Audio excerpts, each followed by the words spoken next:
Shalom. Saya percaya kita semua dalam keadaan yang baik dan dalam keadaan yang sehat. Hari ini kita masuk ke dalam worship session. Mari kita persiapkan hati kita, teduhkan hati kita sejenak. Kita datang kepada Tuhan. Mari kita berdoa. Terima kasih Bapa buat kasih setiamu dalam kehidupan kami. Kami percaya Engkau lah pengharapan dalam kehidupan kami. Engkau satu-satunya pribadi yang dapat kami andalkan Tuhan menghadapi semua.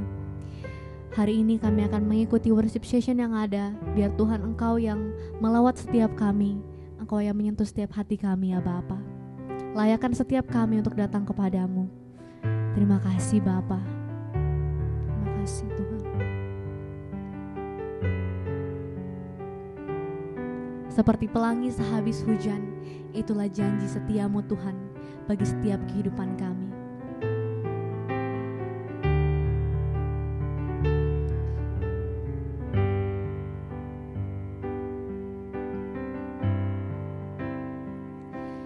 Jalan hidupku tak selalu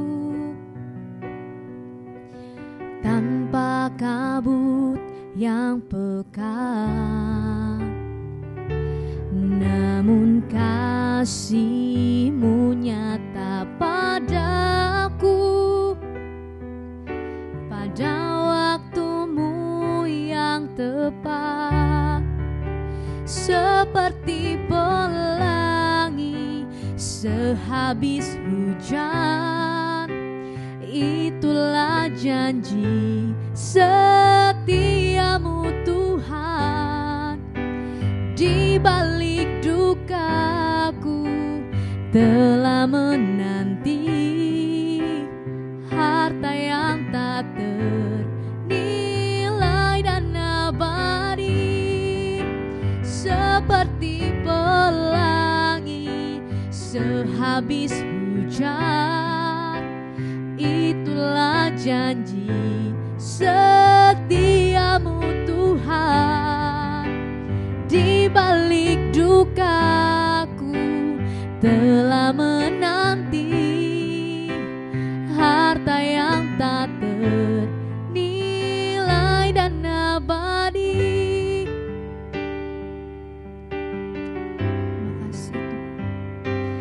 Mungkin langit pun tak terlihat, tertutup awan tebal, namun hatiku kan tetap kuat oleh janji-Mu yang kekal. Seperti pelangi sehabis hujan, itulah janji setiamu Tuhan. Di balik dukaku telah menanti harta yang tak ternilai dan abadi. Seperti pelangi sehabis hujan, itulah janji setiamu Tuhan. Di balik dukaku telah menanti harta yang tak ternilai dan abadi. Seperti pelangi sehabis hujan, itulah janji setiamu Tuhan. Di balik dukaku telah menanti harta yang tak ternilai dan abadi. Di balik dukaku telah menanti harta yang tak ternilai dan abadi. Di balik dukaku telah menanti harta yang tak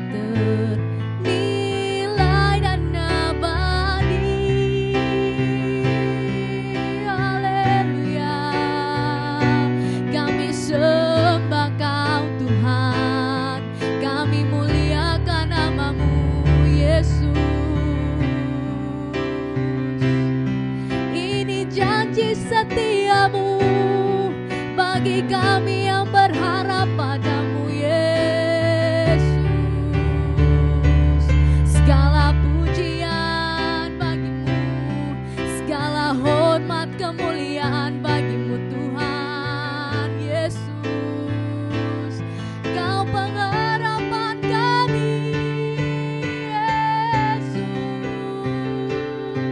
Tiada yang lain, tiada yang lain.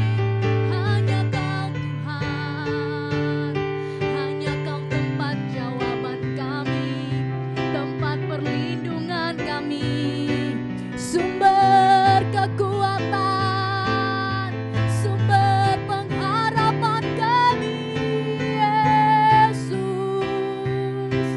Oh, kami sembah, kami sembah. Pada wajah-Mu dan berseru, pertolonganku datang dari-Mu. Peganglah tanganku, jangan lepaskan. Kaulah harapan dalam hidupku. Ku pandang wajah-Mu dan berseru, pertolonganku datang dari-Mu. Peganglah tanganku, jangan lepaskan. Kaulah harapan dalam hidupku. Ku pandang wajah-Mu dan berseru, Kau sumber pertolongan kami, Bapa.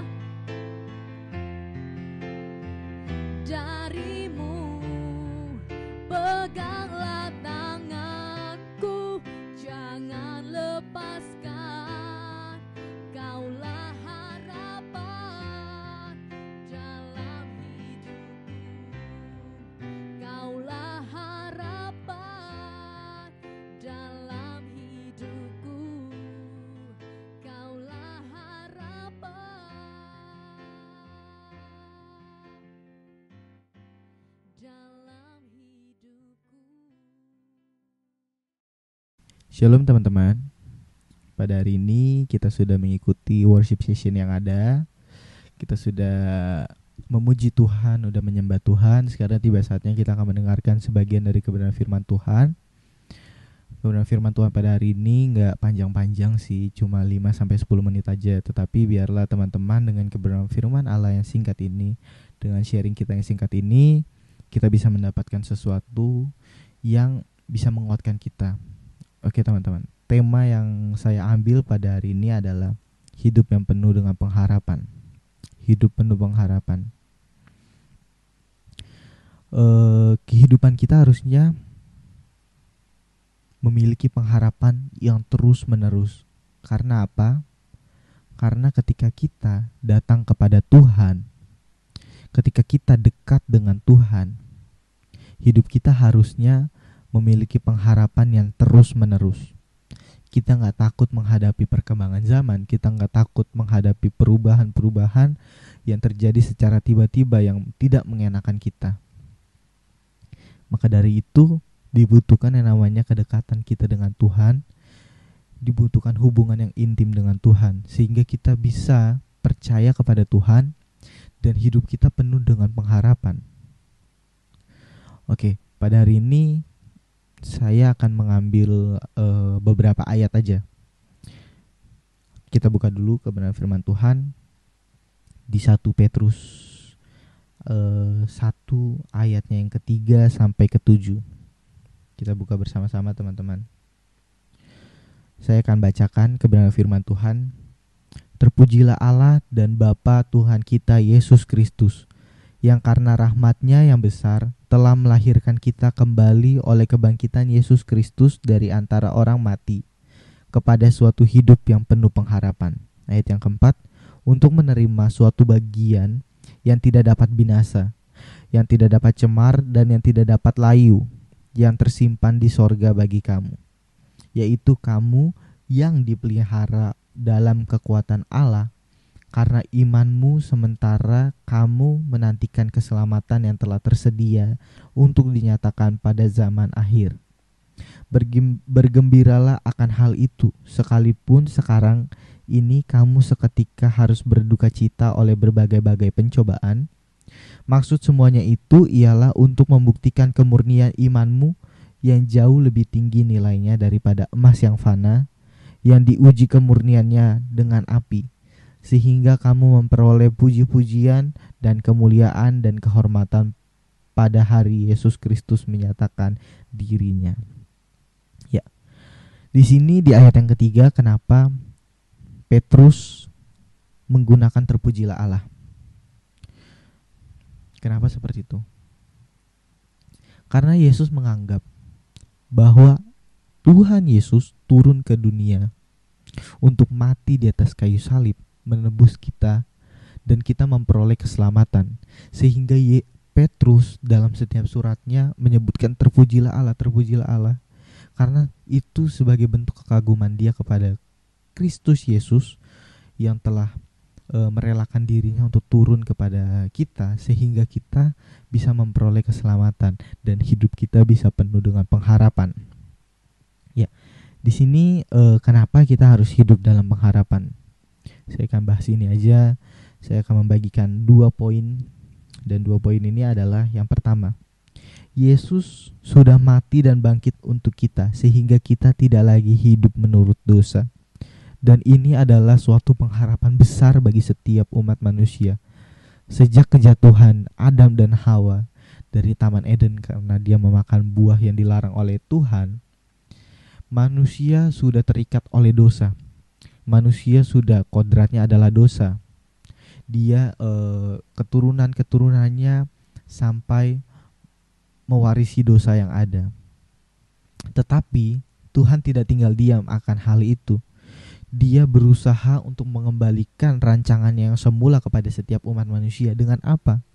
Dengan dia turun. Dia melepaskan semua kealahannya. Dia turun ke dunia. Dia turun ke dunia untuk menyelamatkan setiap umat manusia dengan mati di atas kayu salib. Itulah suatu kebesaran Tuhan, dan itulah yang menjadi pengharapan kita bahwa kita bisa bertemu dengan Tuhan. Itu yang harusnya menjadi suatu pengharapan kita. Dan di sini keselamatan itulah yang menjadikan kita ciptaan yang baru. Keselamatan itulah yang bisa menjadikan kita ciptaan yang baru. Ketika Yesus mati di atas kayu salib, maka kita memperoleh keselamatan.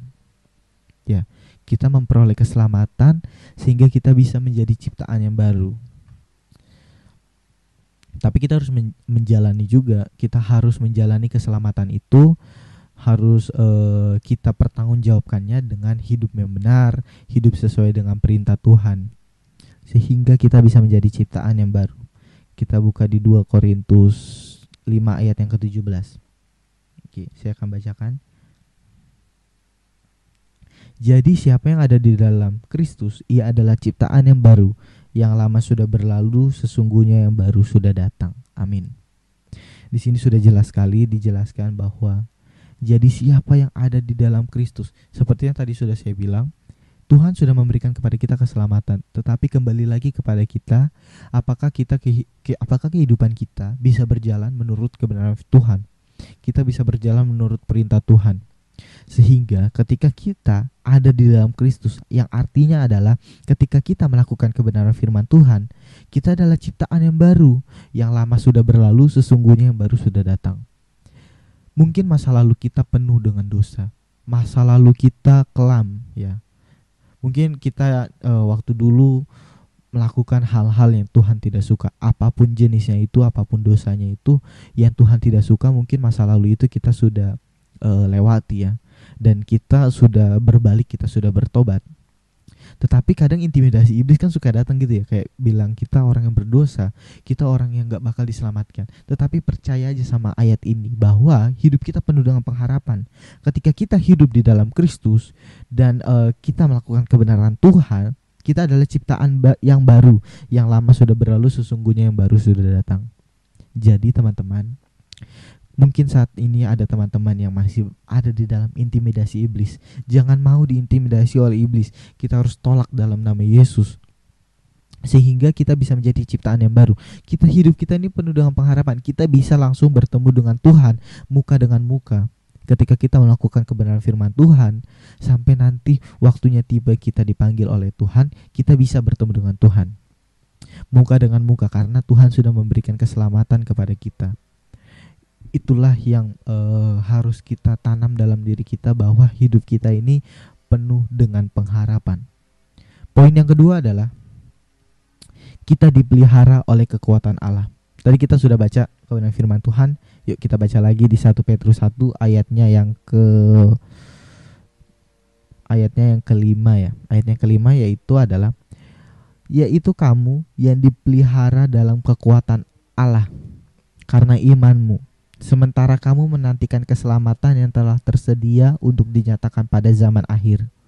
Ini sudah jelas banget ya teman-teman. Hidup kita penuh dengan pengharapan. Karena apa?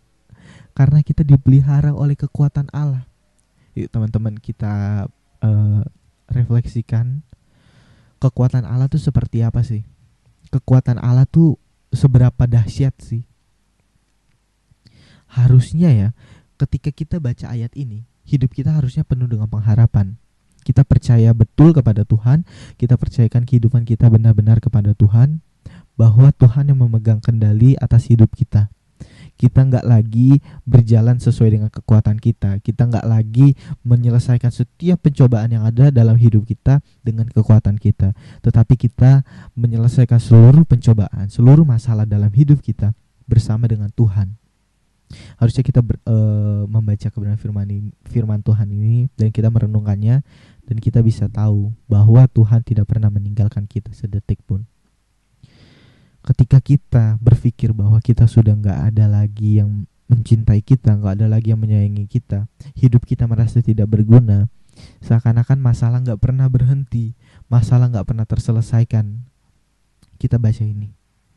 Kita percaya kepada Tuhan bahwa Tuhan yang selalu memegang kendali kehidupan kita.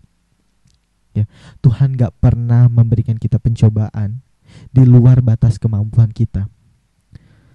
Tuhan gak pernah memberikan kita soal yang tidak bisa kita jawab. Oleh sebab itu kita harus percaya betul kepada Tuhan.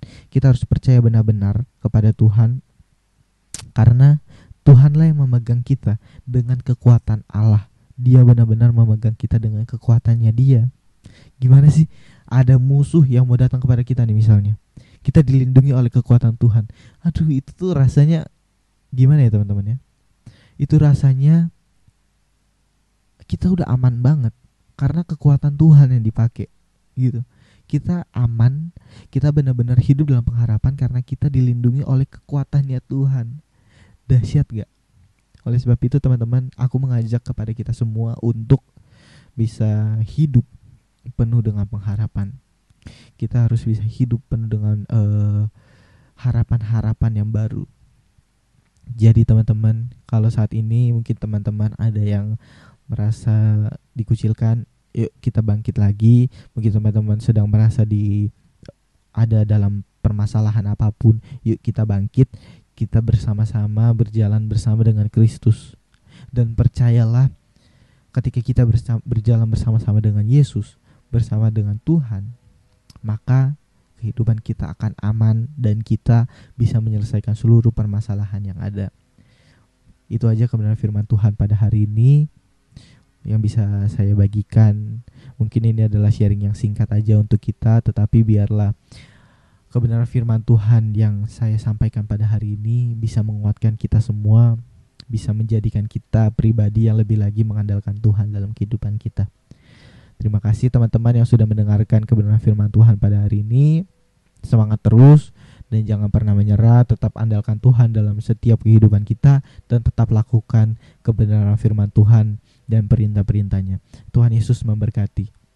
Seperti pelangi sehabis hujan, itulah janji setiamu Tuhan. Di